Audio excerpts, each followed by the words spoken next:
नमस्कार, यो हो टिभी टुडे नेटवर्क सुदूर पश्चिम खबरमा स्वागत छ। म राजेन्द्र भट्ट। सुरु गरौं अहिलेसम्मका प्रमुख खबरबाट।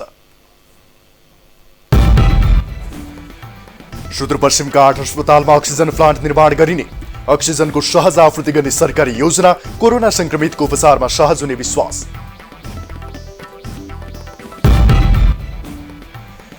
सुदूरपश्चिम सरकारका भौतिक पूर्वाधार मन्त्री बोहराद्वारा मष्टधामको अवलोकन, पर्यटन क्षेत्रको विकासका लागि ठोस योजना आवश्यक रहेको भनाई, संरक्षण र सम्वर्धनमा जोड। जिल्ला अस्पताल बैतडीमा भेन्टिलेटर र आइसियु अझै सञ्चालनमा आएनन्। जनशक्ति अभावले समस्या, गम्भीर अवस्थाका बिरामी जिल्ला बाहिर पठाइदै।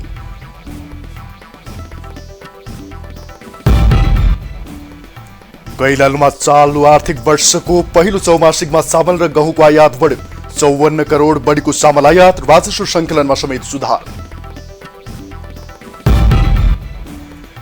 र सुदूरपश्चिम प्रदेश स्तरीय प्रधानमन्त्री कप क्रिकेट प्रतियोगिता सुरु, 8 टिमको सहभागिता। प्रतियोगिताबाट राष्ट्रिय टिमका लागि समेत खेलाडी छनौट गरिने। अब सुदूरपश्चिम खबर विस्तारमा। सुदूरपश्चिम प्रदेश सरकारले प्रदेशका 8वटा अस्पतालमा अक्सिजन प्लान्ट निर्माण गर्ने भएको छ। प्रदेशका विभिन्न 6वटा जिल्ला अस्पताल र अन्य 2वटा अस्पतालमा अक्सिजन प्लान्ट राख्ने प्रदेश सरकारले जनाएको हो। डोटी, अछाम, बाजुरा, बझाङ, दार्चुला र बैतडी जिल्ला अस्पताल तथा कैलालीको टिकापुर अस्पताल र कञ्चनपुरको महाकाली अस्पतालमा अक्सिजन प्लान्ट तत्काल निर्माण गर्ने निर्णय भएको सामाजिक विकास मन्त्रालयले जनाएको छ। डडेलधुरा अस्पतालमा भने संघीय सरकारले नै अक्सिजन प्लान्ट राख्दैछ। सेती अस्पताल बाहेक अन्य अस्पतालमा अहिले आवश्यक अक्सिजन सिलिन्डर रहेका छैनन्। अक्सिजन आवश्यक पर्यो भने बोकेर लैजानुपर्ने अवस्था छ। अक्सिजन प्लान्ट नहुँदा खास गरी सुदूरपश्चिमका पहाडी जिल्लाका अस्पतालहरूमा सेवाग्राहीले उपचारमा समस्या भोग्दै आएका छन्। सुदूरपश्चिममा अहिले गम्भीर प्रकृतिका कोरोना संक्रमित पनि दिनहुँ बढ्दै गइरहेको अवस्था छ। प्लान्ट स्थापित भएसँगै गम्भीर प्रकृतिका संक्रमितको उपचारमा सहज हुने विश्वास लिइएको छ।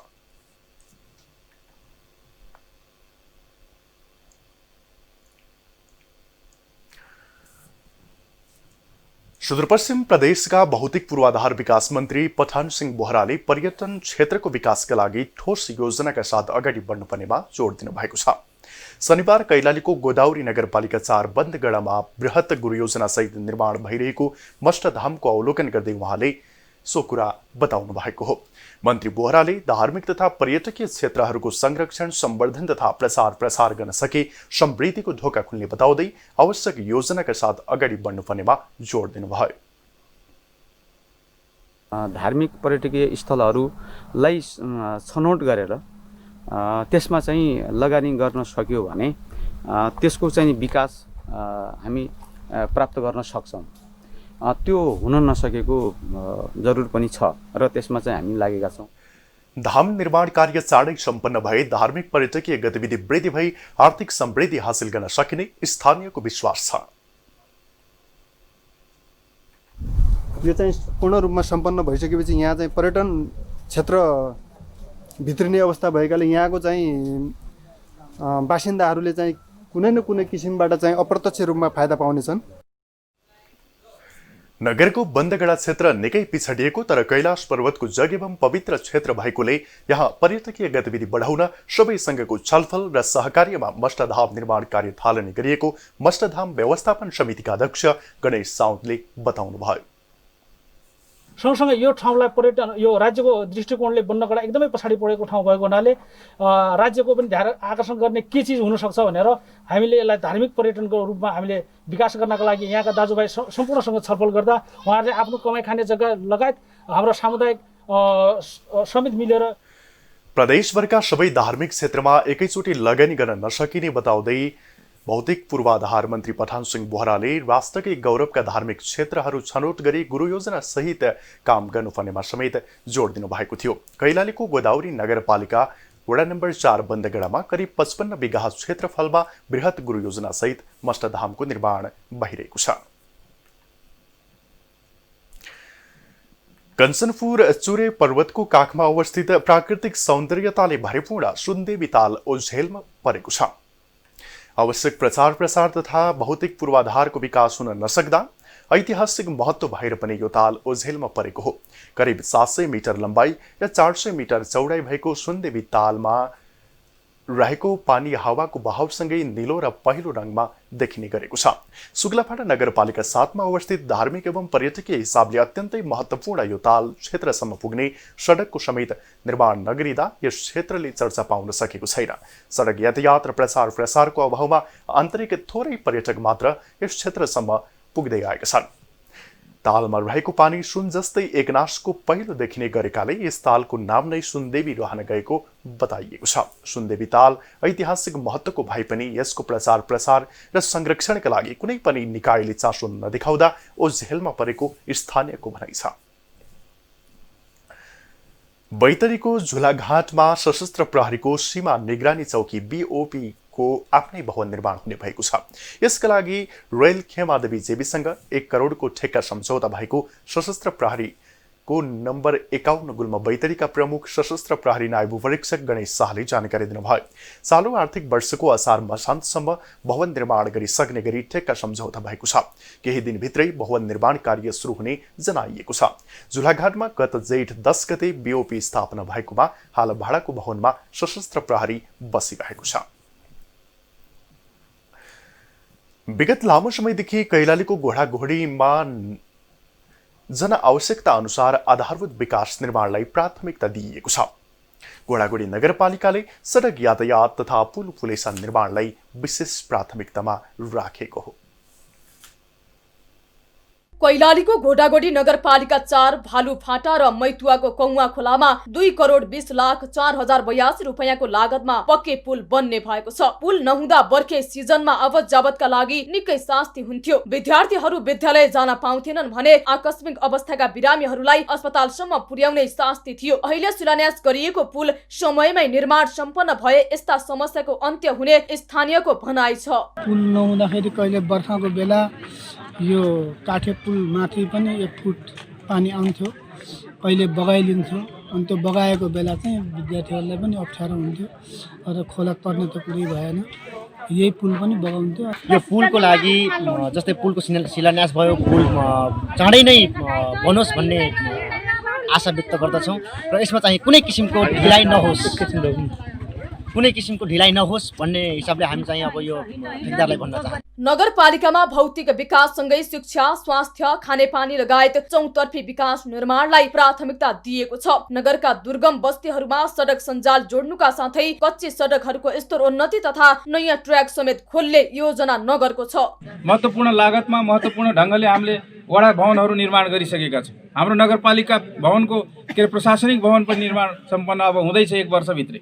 त्यसो भएर यी सबै क्रमशः हाम्रो अफिसियल क्षमता पनि बढाएर गएका छौँ। हामीसँग इन्जिनियरहरू, स्वास्थ्य कर्मीहरू, सबै खालका कर्मचारीहरू हामीले व्यवस्थापन गर्न सकेका छौँ। हिजो एउटा निकायका रूपमा रहेको यो नगरपालिका अहिले कमसेकम सरकारका रूपमा रहँदा जनतालाई निसन्देह यसले सेवा सुविधा विस्तार गर्ने अनि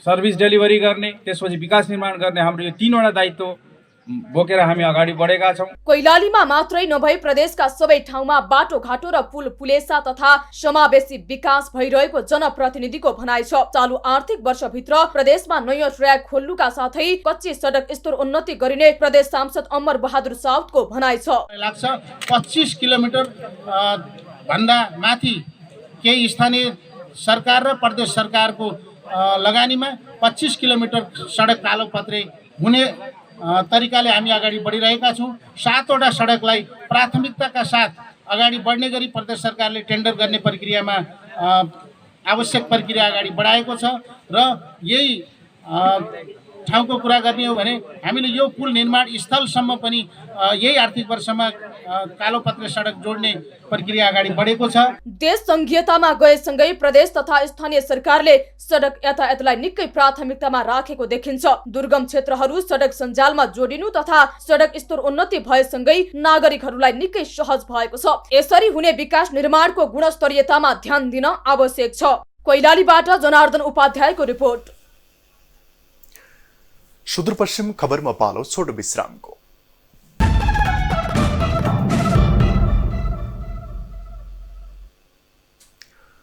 अब बाँकी खबर। सुदूरपश्चिम प्रदेश सरकारको सहयोगमा 10 दिन अगाडि जिल्ला अस्पताल बैतडीमा जडान भएको भेन्टिलेटर सहितको 2 शय्याको आइसियु कक्ष सञ्चालनमा समस्या भएको छ। जनशक्ति अभावमा भेन्टिलेटर सहितको आइसियु कक्ष सञ्चालनमा समस्या भएको हो। कोरोना भाइरसका जटिल खालका बिरामीलाई मध्यनजर गरेर भेन्टिलेटर सहितको आइसियु कक्ष स्थापना गरिएको भए पनि दक्ष जनशक्तिको अभावमा सञ्चालनमा आउन नसकेको जिल्ला अस्पताल बैतडीले जनाएको छ। मङ्सिर 17 गते जडान गरेको भेन्टिलेटर सहितको आइसियुका लागि दक्ष जनशक्ति नहुँदा तत्काल सञ्चालनमा बाधा पुगेको हो। आइसियु सञ्चालनमा नहुँदा जटिल खालका कोरोनाका बिरामी जिल्ला बाहिर जान बाध्य छन्। दार्चुला जिल्लाका स्थानीय तह तथा सरकारी निकायले सहकारी क्षेत्रमा लगानी बढाउन आवश्यक रहेको बताएका छन्। शनिबार केदारनाथ बचत तथा ऋण सहकारी संस्थाको 15औं वार्षिक साधारण सभामा जिल्ला समन्वय समितिका प्रमुख करवीर बहादुर कार्कीले देशको समृद्धिका लागि 3 खम्बे अर्थनीतिको अवलम्बन गरी दार्चुला जिल्लाका स्थानीय तहहरूले पनि सहकारीको माध्यमबाट कृषि, पशुपालन, रोजगारी र सिपमूलक तालिमका क्षेत्रमा लगानी बढाउनु आवश्यक रहेको धारणा राख्नुभयो। नयाँ किसिमले परिभाषित भएको छ। हाम्रो संविधानले हाम्रो अर्थतन्त्रलाई 3 खम्बे अर्थतन्त्रको रूपमा परिभाषित गरेको छ। सरकारी खम्बा, निजी खम्बा र सहकारी खम्बा। यी 3 खम्बाबाट हाम्रो देशको अर्थतन्त्र सञ्चालन गर्ने कुरा संविधानले स्पष्ट पारेको छ। तर स्थानीय नागरिकहरूलाई रोजगारी सिर्जना गर्न तथा गाउँको विकासका लागि सहकारी संस्थाहरूसँग सहकार्य गरी अगाडि बढ्नु आवश्यक भएको दोहो गाउँपालिकाले जनाएको छ।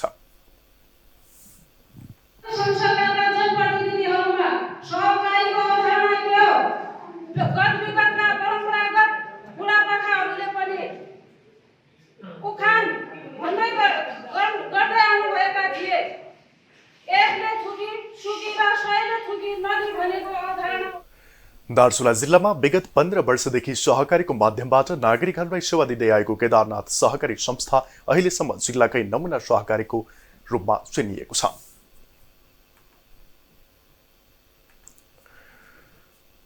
प्रतिकूल मौसमका कारण यस वर्ष महको उत्पादन बढेको मौरी पालक किसानहरूले बताएका छन्। उत्पादन बढे पनि माग भने धान्न नसकिएको उनीहरूको भनाइ छ।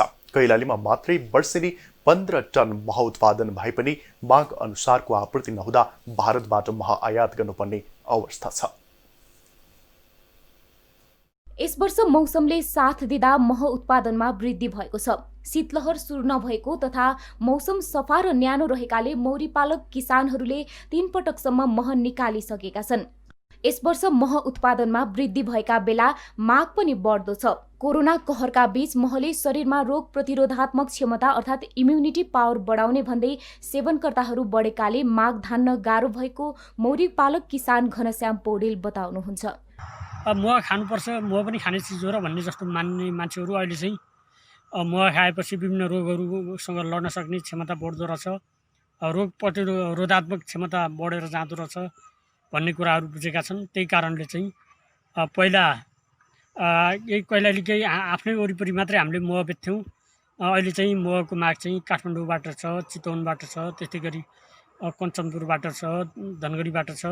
कृषि ज्ञान केन्द्र धनगढीका अनुसार जिल्लामा उत्पादन भएको महले मात्र माग धान्न नसक्ने भएकाले भारतबाट समेत आयात गरिँदै आएको छ। जिल्लामा करिब 200 कृषकहरूले मौरी पालन व्यवसाय गरिरहेको र सरदर वार्षिक 15 टनसम्म मह उत्पादन भइरहेको ज्ञान केन्द्रका प्रमुख खगेन्द्र प्रसाद शर्माले बताउनुभयो।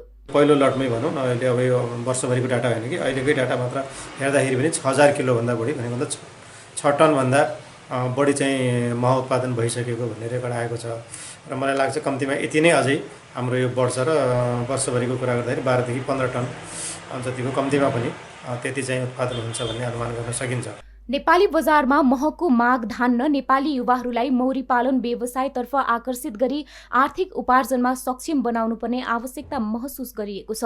मौरी पालन व्यवसायलाई थप प्रवर्धन गर्दै उत्पादनसँगै स्वरोजगार सृजना गर्न विभिन्न सहयोग हस्तान्तरण, तालिम, गोष्ठी तथा प्रोत्साहनका कार्यक्रम सञ्चालन गरिरहेको ज्ञान केन्द्रका प्रमुख शर्माको भनाइ छ। तराई क्षेत्रमा मौरी पालनका लागि तोरी खेती बाहेकका अन्य सिजनल र आवश्यक फलफूल जन्य कृषि उत्पादन नहुँदा चुनौती पनि बढेको देखिन्छ, जसका कारण मौरी बोकेर एक ठाउँबाट अर्को ठाउँमा जानुपर्ने समस्या छ। सम्भावित समस्यालाई मध्यनजर गर्दै मौरी पालन व्यवसाय सञ्चालन गर्न सके मनग्गे आम्दानी गर्न सकिने देखिन्छ। सुदूरपश्चिम खबरमा फेरि छोटो विश्राम।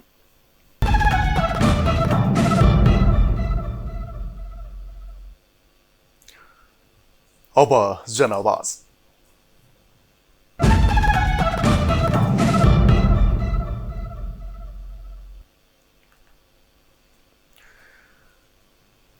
नेपाली अर्थतन्त्रको भरपर्दो आधार कृषि क्षेत्रमा कोरोना महामारीका कारण चुनौती र अवसर उत्पन्न भएको छ। यिनै चुनौती र अवसरलाई सम्बोधन गर्न 3वटै तहका सरकारले कृषिमा श्रम परिचालन, कृषि कार्यको व्यवसायीकरण, यान्त्रिकीकरण र आधुनिकीकरण गरी रोजगारी सृजना गर्न विभिन्न कार्यविधि बनाएका छन् भने आवश्यक बजेट समेत विनियोजन गरेका छन्। कृषि क्रान्तितर्फ उन्मुख हुन सरकारले बनाएका यस्ता कार्यविधि कतिको कार्यान्वयन भएका छन् त भनेर आज हामीले कञ्चनपुर बेलौरीका केही स्थानीयलाई सोधेका छौँ। सरकारले जुन प्रधानमन्त्री रोजगार कार्यक्रम दिएको छ केन्द्र सरकारले, त्यो सदुपयोग गर्नु पर्यो। नातावाद होइन, कृपावाद होइन, निष्पक्ष छ। सबैलाई समान हिसाबले हेरेर यो तेरो यो मेरो नभनेर सबैलाई समान हिसाब दिनुपर्छ र आएका बेरोजगारहरूलाई सानोतिनो कुनै रोजगार दिएपछि उनीहरूले कुनै आफ्ना घरासी बालबच्चाहरू पाल्न हुन सक्छन्। स्थानीय सरकारले त्यस्ता प्रधानमन्त्रीबाट आएका ती बजेटहरू आएका छन्। पोहोर साल पनि आयो, त्यसै कुन कुन वडामा त्यसै लेप्सी गएको छ। अहिले आएको जुन प्रधानमन्त्री स्वरोजगार छ त्यो सदुपयोग गर्नलाई हाम्रा स्थानीय सरकारहरू, वडा अध्यक्षहरूले र मेयरहरूले अनि गएका कार्यकर्ताहरूले पनि राम्रोसित तिनीहरूलाई सदुपयोग गर्नलाई पहल गर्नलाई सबैलाई अनि सम्बन्धित निकायमा पहल गर्नुपर्छ। मुख्य गरी कृषिलाई चाहिँ प्राथमिकतामा राखेर काम गर्ने भयो भने भूमिको रोजगारी स्थापना पनि हुनसक्छ र मुख्य गरी यो जो कृषि बाहेक पनि स्वदेशमै जो रोजगार गुमाएकाहरू छन् त्यसको बारेमा पनि प्राथमिकरणमा राख्नु पर्यो। अहिले जो स्थानीय निकायले चाहिँ स्वदेशमा अथवा तेस्रो मुलुकबाट अथवा विदेश इन्डियामा गुमाएको रोजगारीको विषयमा मात्र चासो लिएको भेटिएको छ। त्योभन्दा पनि अहिले अन्य क्षेत्रमा पनि धेरैले रोजगार गुमाएको अवस्था छ। कृषि, पर्यटन अनि यातायात र यहाँका माइक्रो म्यानेजमेन्ट गरेर यहाँका सम्भावनाहरूमा चाहिँ युवालाई जोडेर अगाडि बढाउने भने पक्कै पनि रोजगारको समस्या समाधान हुने देखिन्छ। स्थानीय सरकारले चाहिँ हामीहरूको युवाहरूका लागि रोजगारको लागि केही राम्रा कामहरू खोजिदिएको भए हामीहरूले इन्डिया जानु पर्थेन। अनि यहाँको सरकारले के गरिदिनु पर्यो भनेपछि केही कल कारखानाहरू भयो, केही बाटोघाटोहरू भयो, त्यस्ताहरूमा पनि युवाहरूलाई केही काम पाइन्छ भनेपछि उनीहरूलाई विदेश जानु पर्थेन अनि त्यसपछि इन्डिया जानु पर्थेन। कृषि कार्यक्रम अन्तर्गत दिइने यस बेलौर नगरपालिकाबाट एउटा लगनशील युवा लक्षित कार्यक्रमहरू युवाहरूलाई रोजगारमुख गराउनको लागि पशुपालन, कृषि सम्बन्धी व्यवसाय गर्नको लागि स्थानीय नगरपालिका र वडा लगायत यो हाम्रो प्रदेश सरकारबाट कृषि सम्बन्धी बिउ बिजन, तरकारी बालीबारीमा पशुपालन सम्बन्धी प्रत्यक्ष रूपमा लाभान्वित हुने गरी कृषकहरूको लागि लगानीको वातावरण हुन आवश्यक छ। अब आर्थिक खबर।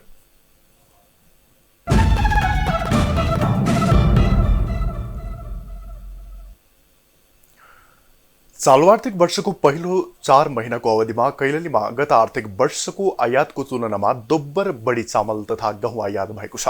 चालू आर्थिक वर्ष 2077-78 को साउनदेखि प्रथम चौमासिकमा सोनाकाबाट चामलको तुलनामा गहुँको आयात बढी भएको कैलाली भन्सार कार्यालयको तथ्याङ्क छ। चालू आर्थिक वर्षको पहिलो 4 महिनामा 1,40,06,419 किलो चामल आयात भएको छ। यो अवधिमा 54,56,69,149 रुपियाँको चामल आयात भएकोमा यसबाट 7,10,45,819 रुपियाँ राजस्व सङ्कलन भएको छ।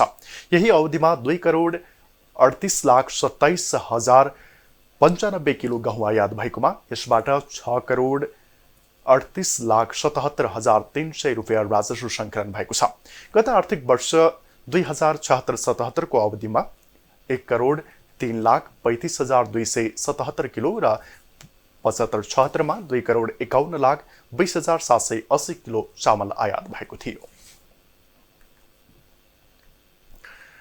अब खेल खबर।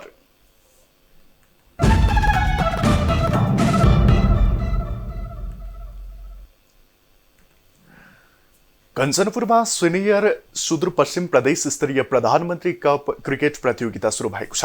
कञ्चनपुर महेन्द्रनगरको कबड हल खेल मैदानमा प्रतियोगिता सुरु भएको हो। शनिबार प्रतियोगिताको उद्घाटन गर्दै सांसद डाक्टर दीपक प्रकाश भट्टले सरकारले खेलकुद क्षेत्रलाई विशेष योजनाका साथ अगाडि बढाएको दावी गर्नुभयो। गइसकेपछि हामीसित प्रदेशको तह छ, प्रदेशले पनि खेलकुदका क्षेत्रमा केही गतिविधिहरू अगाडि बढाएको छ। त्यसमा हाम्रो पहुँच नजिक भएको छ। साथसाथै स्थानीय तहबाट पनि मेयर कप, राष्ट्रपति कप र प्रधानमन्त्री कप अर्थात् यस प्रकारका प्रतियोगिताहरू नेपाल क्रिकेट संघका सुदूरपश्चिम प्रदेश अध्यक्ष हरि रेग्मीले सरकारले खेलकुद क्षेत्रमा आवश्यक लगानी गर्न अझै नसकेको गुनासो गर्नुभयो। राष्ट्रको इज्जतसँग जोडिएको विषय, राष्ट्रको प्रतिष्ठासँग जोडिएको विषय, प्रत्येक खेलाडीहरूको चाहिँ स्वास्थ्यसँग, मनसँग, तनसँग जोडिएको विषयले प्राथमिकता नपाउनु यो दुःखद विषय हो। त्यसैले म आग्रह गर्न चाहन्छु, उहाँ सङ्घीय सांसद पनि हुनुहुन्छ, आगामी दिनहरूमा देशको बजेट बनाउने सन्दर्भमा यसलाई चाहिँ लामो समयको लकडाउनले खेल क्षेत्र प्रभावित भएको अवस्थामा क्रिकेट प्रतियोगिता सुरु भएसँगै खेलाडीहरू उत्साहित भएका छन्। किनकि अब धेरै भयो हामीले मतलब क्रिकेट नखेले अब 1 वर्षै पुग्न थालिसक्यो भनौँ। यस्तो अफिसियल्ली म्याचहरू चाहिँ अहिले त्यो धेरै पछि फिल्डमा ब्याक हुन पाउँदा एकदमै रमाइलो लागिरहेको छ र अब एकदम इन्ट्रेस्टिङ म्याचहरू पनि आइरहेको छ। अब पिएम कपको लागि सबै जे होस् इनर्जेटिक छन् हाम्रो प्लेयरहरू। खुसी छौँ किनकि धेरै लामो समयपछि खेल्न पाइरहेको छ होइन। उसरी चाहिँ हामीहरू म्याचै खेलिरहेको हुन्थ्यो यता होइन, प्र्याक्टिस म्याचहरू। तर यो एउटा सिलेक्सन होइन, एउटा अगाडि खेल्नको लागि होइन गएर अब एउटा लेभलको आगामी पौष 3 गतेसम्म सञ्चालन हुने प्रतियोगितामा सुदूरपश्चिमका 8 वटा टिम सहभागी छन् भने प्रतियोगिताबाट राष्ट्रिय टिमका लागि खेलाडी समेत छनौट गरिनेछ। सुदूरपश्चिम खबर सकियो। बिदा लिनु पूर्व प्रमुख खबर फेरि एकपटक। सुदूरपश्चिमका 8 अस्पतालमा अक्सिजन प्लान्ट निर्माण गरिने, अक्सिजनको सहज आपूर्ति गर्ने सरकारी योजना, कोरोना संक्रमितको उपचारमा सहज हुने विश्वास। सुदूरपश्चिम सरकारका भौतिक पूर्वाधार मन्त्री बोहराद्वारा मष्टधामको अवलोकन, पर्यटन क्षेत्रको विकासका लागि ठोस योजना आवश्यक रहेको भनाई, संरक्षण र सम्वर्धनमा जोड। जिल्ला अस्पताल बैतडीमा भेन्टिलेटर र आइसियु अझै सञ्चालनमा आएनन्, जनशक्ति अभावले समस्या, गम्भीर अवस्थाका बिरामी जिल्ला बाहिर पठाइँदै।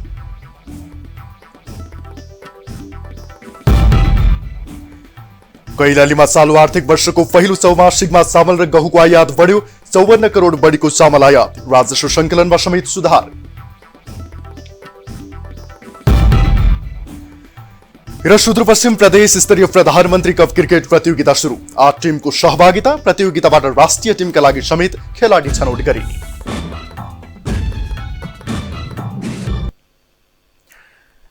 हामीलाई TV today Nepal apps download गरी विश्वभर प्रत्यक्ष हेर्न सक्नुहुनेछ। साथै www.tvtoday.news.com मा गई हेर्न र पढ्न सक्नुहुनेछ भने फेसबुक, युट्युब र ट्विटरमा समेत फलो गर्न सक्नुहुनेछ।